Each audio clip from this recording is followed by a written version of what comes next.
mais do que nos lembrar da fragilidade dos nossos corpos, o que o momento atual tem revelado é a irracionalidade e injustiça da dominação que se expressa como crueldade em relação ao corpo do outro.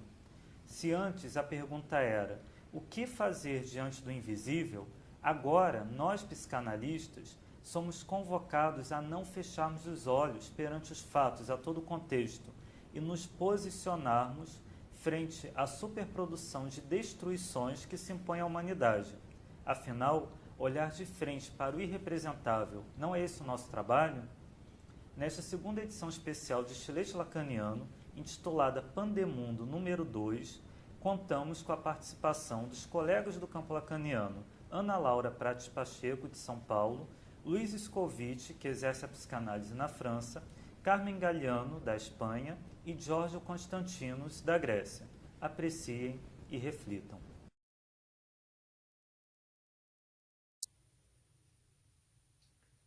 Hoje é dia 7 de junho de 2020.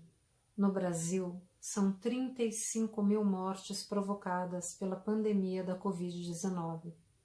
Mas essas mortes não foram provocadas apenas pelo real do coronavírus.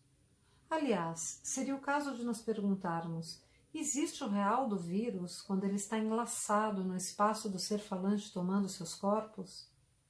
Mas no Brasil, além da Covid, existe também o descaso das autoridades com a saúde pública e com a democracia. Sou psicanalista, membro da Escola de Psicanálise dos Fóruns do Campo Lacaniano, e todos os dias me pergunto: qual é a minha responsabilidade enquanto psicanalista? Leio as finalidades dos fóruns, que nascem de uma exigência relativa às condições necessárias para a manutenção do discurso analítico. Eles começam com um debate crítico e velarão para manter-lhe a exigência, conforme as conjunturas que virão. Ora, as conjunturas vieram. Os fóruns estão especialmente concernidos com as conexões das práticas sociais e políticas, que se confrontam com os sintomas de nossa época e os laços com outras praxis teóricas. Os sintomas de nossa época, como interpretá-los? E eles são orientados pela escola. Essa escola que deverá cultivar o discurso analítico. Essa escola tem como funções sustentar a experiência original em que consiste uma psicanálise e permitir a formação dos analistas. Outorgar a garantia dessa formação pelo dispositivo do passe e pela habilitação dos analistas que deram suas provas. E sustentar a ética da psicanálise, que é a prática, a praxis de sua teoria. A psicanálise já enfrentou diversas crises internacionais, 2 grandes guerras, revoluções, insurgências, e sobreviveu. Esse é o momento que nos toca enquanto geração. A psicanálise precisa continuar existindo no mundo, e o mundo precisa da psicanálise. Estaremos à altura de nossa responsabilidade?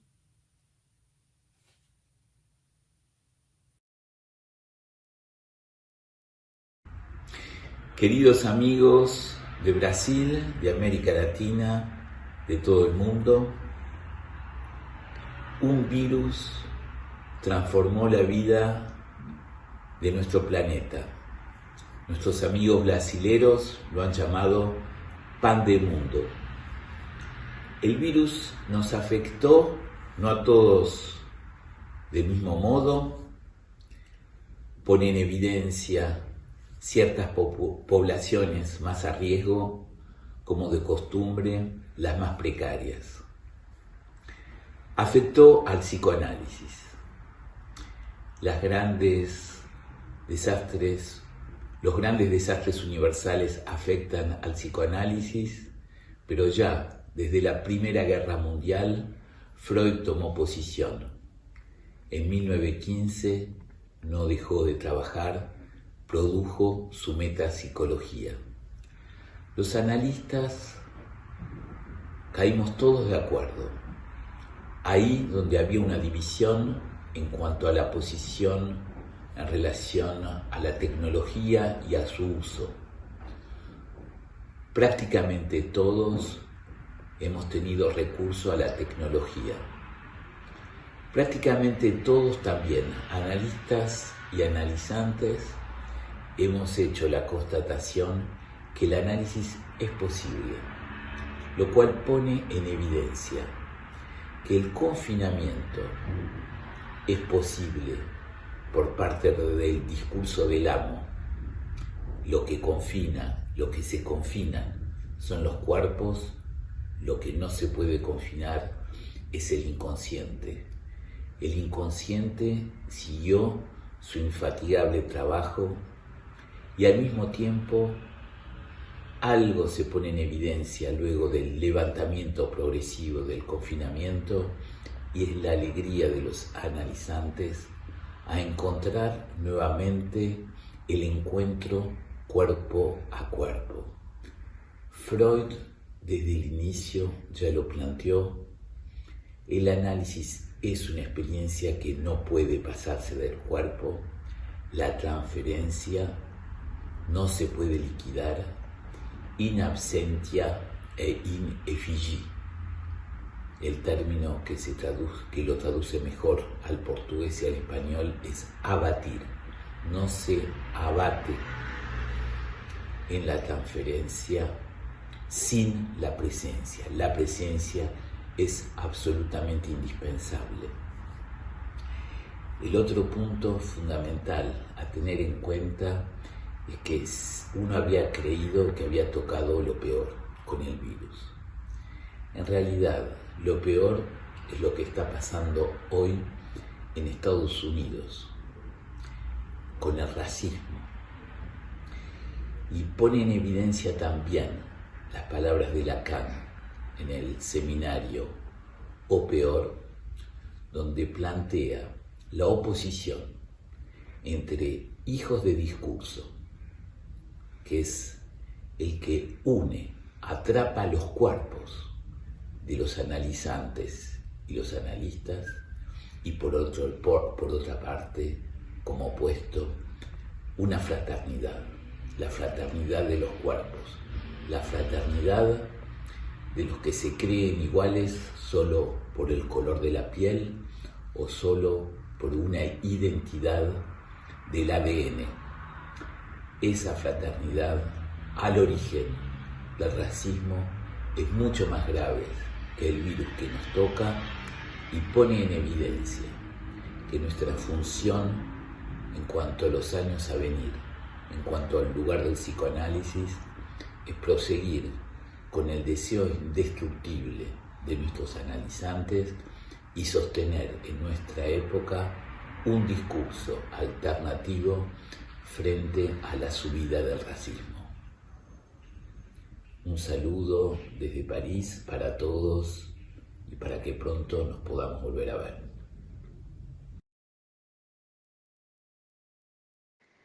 Madrid, capital de España, está siendo el foco más grave de la pandemia. Muchos son los interrogantes, pero una de las razones que se esgrime es que han recortado tanto el sistema sanitario que se ha desbordado y muchos de los casos del confinamiento no tienen que ver con la gravedad del virus, sino con las insuficiencias del sistema sanitario. Hay también una grave crisis socioeconómica por las consecuencias de lo que se llamó en la crisis de 2008 el austericidio, que condenó a los países del sur de Europa, llamados los pigs, los cerdos, a condiciones bastante inhumanas. Desde entonces, el discurso capitalista ha tenido la función de hacer ignorar todos esos desastres, porque el discurso capitalista, como bien nos enseñó Lacan, excluye las cosas del amor, del sexo y de la castración. Por eso ha estallado por todas partes anteriormente, pero ahora lo que estalla es lo real del virus. Pero lo que ocurre en España en la pandemia no tiene que ver tanto con el virus, que es un real por supuesto del que no se ocupa el psicoanálisis, sino la ciencia, porque los científicos no son la ciencia. Los científicos son unos sujetos que tienen la pasión de ganar saber sobre lo real y por eso los admiramos tanto y esperamos que pronto descubran una vacuna, es decir, un tratamiento de lo real del virus.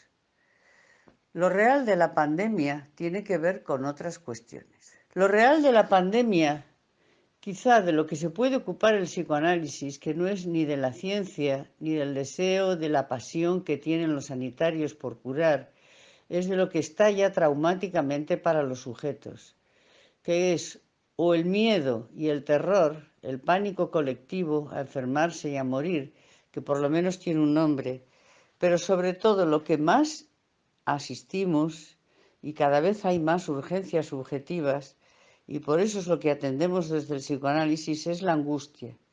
La angustia, que es la traducción subjetiva de lo real.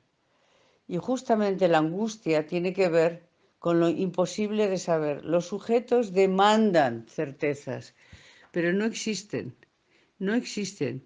Los gobiernos pueden ser incompetentes, pueden ser ladrones, como está pasando en otros lugares. Pero el problema está en que no hay ningún tratamiento más que el psicoanálisis, es que escucha la subjetividad humana y es una ética que nos dice que no hay deseo sin otro y que hay goces de todas maneras en la condición humana, lo que Freud llamó la pulsión de muerte, que no nos dan ninguna garantía. Pero apostamos desde el psicoanálisis por una ética que nos enseña que por mucho que pretenda el discurso capitalista ignorar la castración y por mucho que el discurso de la ciencia quiere ignorar la verdad, nosotros, con el psicoanálisis, con el saber, con la verdad, con la vulnerabilidad humana, que es un nombre de la castración, queremos apostar por una ética en la que el deseo tiene sus suertes con el otro, porque solo con el otro se puede fabricar algo en común. Chers collègues du Brésil, je m'appelle Georgios Constantinou, je suis analyste à Athènes, en Grèce. Comme vous savez, nous sommes un des pays à avoir traversé cette pandémie sans que cela veuille dire que c'est terminé. Alors qu'il y a d'autres pays qui sont en train de la traverser. En Grèce, nous avons un minimum de morts par rapport au nombre d'habitants parce que les mesures de confinement ont été prises très tôt en faisant un choix entre les problèmes économiques, les problèmes de santé, sachant que l'un ne va pas sans l'autre. Restez chez vous est la phrase qui a véhiculé l'ordre. D'un côté, nous rassurer malgré le fait que ça nous privait de notre liberté. En tout cas, c'est une phrase qui a obligé les gens à rester chez eux. La plupart des gens en Grèce se sont conformés malgré les réactions de certains groupes, une minorité négligeable. Et cela à cause de la peur de la mort immédiate menaçante. Maintenant que la tempête est en train de se terminer, quelques-uns sortent de ce jeu, plus ou moins engourdis, et quelques autres tombent complètement dans la dénégation comme si tout était terminé. L'intéressant, c'est la façon dont les gens ont acquiescé au confinement. Mais le confinement a causé une série de réactions socio-économiques avec des effets imprévisibles en voyant monter la domination de la science. La science qui commande aux injonctions de l'État. Toute autre expression pourrait provoquer le scepticisme et le discrédit. Nous assistons également à une propagation rapide qui passe partout, par les airs, avions, les mers, bateaux, toutes les frontières, tous les murs. Mais les murs ne cessent pas d'exister. L'individu est resté enfermé dans ses propres murs, c'est-à-dire à la périphérie de l'expression « nous restons chez nous ». Quel est le résultat? au début, il a réagi. Il a inventé différentes façons de se détendre, telles que diverses expressions artistiques et des vidéos satiriques. Il est intéressant de voir comment l'individu succombe finalement aux injonctions de l'autorité, parce que l'expression « nous restons chez nous » garantissait la sécurité du sujet. Mais le sujet ne peut pas être limité. Le sujet coule d'un signifiant à l'autre. Nous ne pouvons pas l'attraper. Plus nous confinons le corps dans l'espace, plus le sujet coule. L'élasticité de la pulsion ne peut pas être réduite, comme le dit Lacan.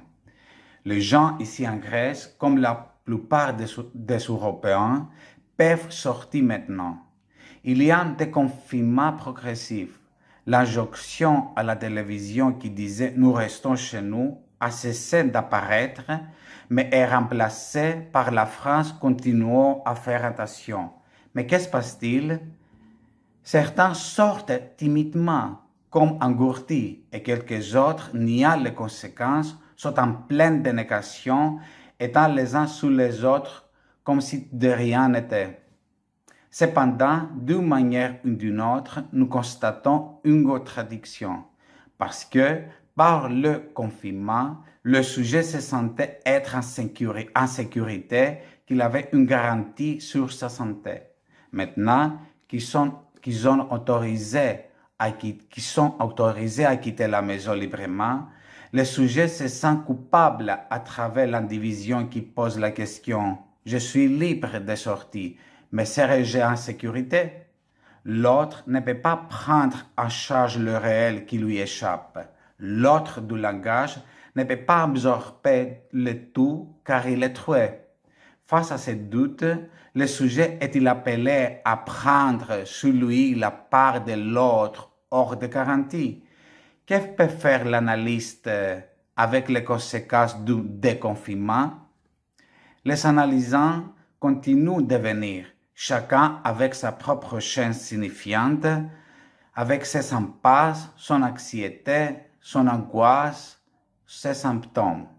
L'analyste, pour sa part, est confronté à l'impossible de chaque analysant, autrement dit, à des impossibles différents pour chacun, un par un, et comme dit Colette Solaire, la psychanalyse est aujourd'hui un discours d'urgence. Merci.